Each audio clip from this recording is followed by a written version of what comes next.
Davos world economic forum में दुनिया में बढ़ते हथियारों की आहट सुनाई दी। शॉर्ट्स के साथ दावोस में बेल्जियम के पीएम ने ईयू को नए वेपन सिस्टम इकट्ठा करने पर दिया जोर। यूक्रेन युद्ध के बाद नॉर्थ मैसेडोनिया के राष्ट्रपति ने भी नए हथियार इकट्ठा करने पर दावोस में जोर दिया है। वहां पर डच डिफेंस मिनिस्टर ने की ईयू से यूक्रेन को बेहतर हथियार देने की मांग। अब यह देखें, दावोस में वर्ल्ड इकोनॉमिक फोरम में वर्ल्ड वॉर वेपन फोरम बनाने की कोशिश, क्या यह कहें? लेकिन इसके बाद एक इंटरेस्टिंग खबर मैं आपको और बता रहा हूं, जरा ध्यान से देखें। एक और बड़ी खबर, यूक्रेन युद्ध में जर्मनी की वादा खिलाफी पर भड़के पोलैंड के राष्ट्रपति। शॉर्ट्स के साथ, वादे के मुताबिक जर्मनी ने यूक्रेन को नहीं भेजे टैंक। पोलैंड के प्रेसिडेंट ने कहा यूक्रेन को टैंक देने के बदले जर्मनी ने पोलैंड को टैंक भेजने का वादा किया था।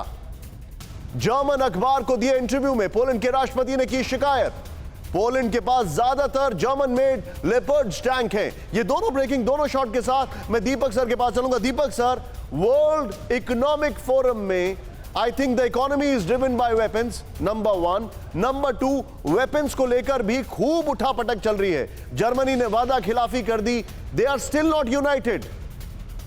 यही तो ज़ेलेंस्की साहब ने भी कहा है कि वेस्ट में कोई यूनिटी नहीं है, वो मुझे कुछ नहीं दे रहे, मुझे 2-4 न्यूक्लियर हथियार दे दो, मैं जाके रूस पे फेंकाऊंगा, कोई उसकी बात नहीं सुनता है।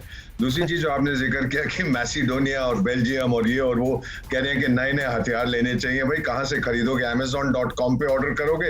ये अमेरिका में बने हुए हैं, वहां से आप लोगे। 40 बिलियन का ऑलरेडी वो जो बुजुर्ग आ रहे हैं, कहते हैं मैं अमेरिका का राष्ट्रपति हूँ, उन्होंने ऑर्डर साइन किया है $40 बिलियन का, आधे मिलिट्री असिस्टेंस टू यूक्रेन। तो अगले 6 महीने तक तो उनकी फैक्ट्रियां चलती रहेंगी, हथियार बनाते रहेंगे।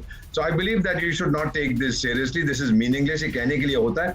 फाइनली आपने जैसे शुरू में कहा था, विक्टर ऑर्बान ने, जिनको मैं जानता हूँ, हंगरी के जो लीडर हैं, उन्होंने इमरजेंसी डिक्लेयर की है और क्या बोला है कि हम लोग इस जंग में हिस्सा नहीं लेंगे क्योंकि वर्ल्ड इकोनॉमिक क्राइसिस आने वाली है और मुझे financial security of Hungarian families को प्रोटेक्ट करना है।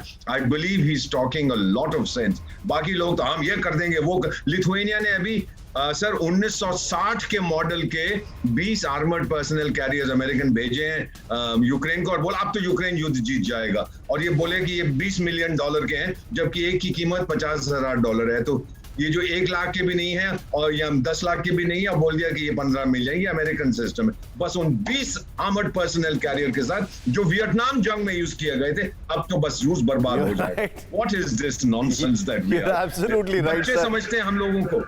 मैं कई बार आपके सटल सटायर में ये समझ नहीं पाता हूं, हंसूं या उसको सोच के उसमें इन्फ्लुएंस निकालूं, but you are absolutely right. अड़ी सोमवार से शुक्रवार शाम 6 बजे सिर्फ TV9 भारतवर्ष पर।